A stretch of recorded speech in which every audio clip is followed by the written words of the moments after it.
Welcome back again दोस्तों। इस video में मैं शैडो सीरीज़ के एपिसोड 6, 7 और 8 को एक्सप्लेन कर रही हूँ। इस एपिसोड की शुरुआत चियांग माई से होती है। ड्रामा क्लब में उसके स्कूल से सब प्रैक्टिस के लिए आए, पर वो कुछ ओवर स्मार्ट लड़कियों की शिकार हो गई। डान ने उसकी हेल्प करी।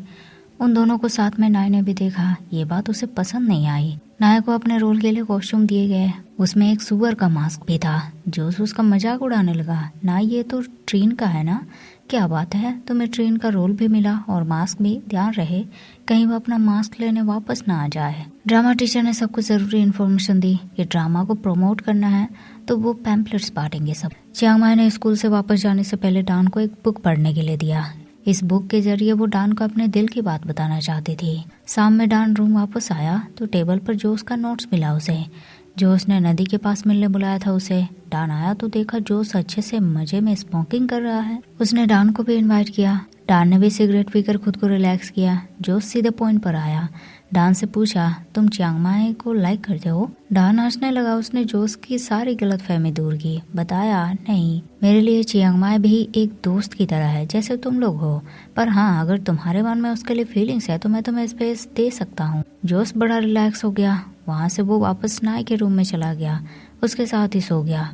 डान भी अपने रूम में अकेले ही सो गया और नींद आते ही वो ड्रीम में चला गया। देखा वो एक सुनसान जंगल में है जहाँ साया उसके सामने खड़ा है और फिर वो साया और डान एक दूसरे के साथ इंटीमेट होने लगे। सुबह बेल की आवाज से डान जागा। अपनी हालत देखकर वो समझ गया कि कल रात क्या हुआ। वो अपना अंडरवियर धोने आया पर जोश ने उसे पकड़ लिया और बुरी तरह टीज किया। क्लास के बाद सब लंच करने बैठे। डान ने नाय को जूस लाने के लिए कहा। चियांग माई भी उनके साथ आकर बैठी। अपने श्रिम्प उसने डान के साथ शेयर करने चाहे पर डान ने मना किया और वहाँ से चला गया। ये था जोश के लिए एक मौका। जोश ने खुद चियांग माई से श्रिम्प मांगे और उसकी दोस्ती चियांग माई से थोड़ी बढ़ गई। डान को अपने ड्रामा के प्रमोशन के लिए कॉस्ट्यूम चूज करने को कहे गए। चियांग माई तुरंत डान की हेल्प करने आई। अपने पसंद का कॉस्ट्यूम डान को दिया पर डान ने नहीं लिया। चियांग माई नाराज हो गई।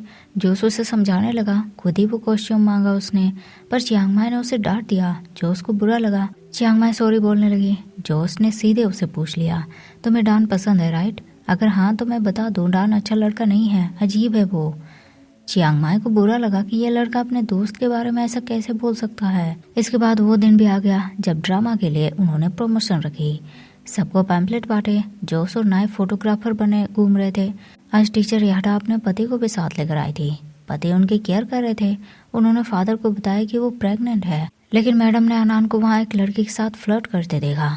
मौका पाते ही मैडम और अनान अकेले में बात करने आए। मैडम ने एक थप्पड़ लगाया अनान को। अनान ने समझाया उन्हें कि एक बार ये बच्चा हो जाए इसके बाद सब ठीक होगा। बच्चे को हम तुम्हारे हस्बैंड को दे देंगे और मैं ग्रेजुएट भी हो जाऊंगा। फिर तुम अपना काम छोड़ देना और हम साथ रहेंगे। लेकिन किसी ने उनका हक करता हुआ फोटो खींच लिया और वो फोटो अनान को पार्सल भी कर दिया। साथ में उसे ड्रामा क्लब के फन हाउस में भी आने के लिए कहा। अनान चल दिया गुस्से में। डान बाथरूम आया। फेस धोकर उसने हैंकी से फेस पोंछे तो देखा हैंकी पर कुछ काला धब्बा सा है।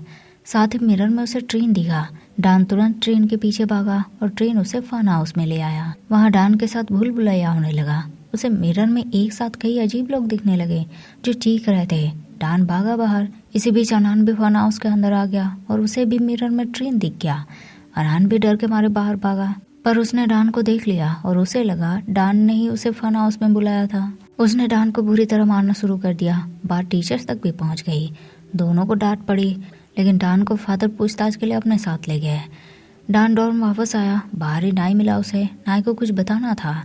उसने डान को सॉरी बोला कि अनान को फन हाउस में उसने ही बुलाया था, ट्रेन का वो सुअर वाला मास्क पहनकर। डान सरप्राइज नहीं हुआ, उसे पता था, पर नाय की फिक्र थी उसे। अगर अनान को सच पता चल जाता तो नाय की हालत बुरी हो सकती थी, पर नाय के पास उसका बैकअप प्लान था।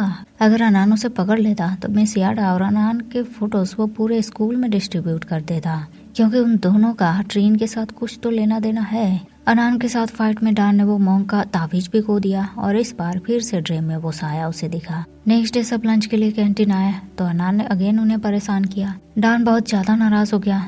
जोश को डान से पता चला कि चियांग माई को बुक पढ़ना पसंद है। जोश ने खुद भी बुक पढ़ने में इंटरेस्ट दिखाया। चियांग माई से पूछा, तुम्हें बुक पढ़ना पसंद है ना? किस टाइप का बुक पढ़ती हो तुम? चियांग माई बोलने लगी, जोश, तुम्हें खुद को फोर्स करने की जरूरत नहीं है। हम दूसरे मैटर पर भी बात कर सकते हैं, जैसे कि फोटोग्राफी। सिखाओगे मुझे? इधर डान की हालत और खराब होने लगी। जब से उसने ताबीज खोया था उसे ड्रीम और रियलिटी में फर्क नजर आना बंद हो गया। वो कभी भी ड्रीम में पहुंच जाता और कभी भी रियलिटी में। ड्रामा टीचर ने उन्हें ड्राइंग का काम दिया और डान को महसूस हुआ स्कल्पचर तो टूट गया और उसके आसपास कई सारे बच्चों की लाश पड़ी है। डान ये सब देखकर काफी घबरा गया। इतना ही नहीं, रात में उसने खुद को लाइब्रेरी में पाया जहाँ कई सारे स्केचेस थे। एक बॉक्सर के स्केच, एक टूटे हुए हाथ वाले पर्सन के स्केच, और वहाँ मिस याडा और अनान भी मौजूद थे जो इंटीमेट हो रहे थे। अनान ने मिस याडा को वो फोटोज दिखाई, बताया डान शायद हमारे बारे में जान गया है, वो हमें नुकसान पहुंचा सकता है। मिस याडा ने किसी मर्डर की बात की कि कहीं उसे उस मर्डर के बारे में पता तो नहीं चल गया ना।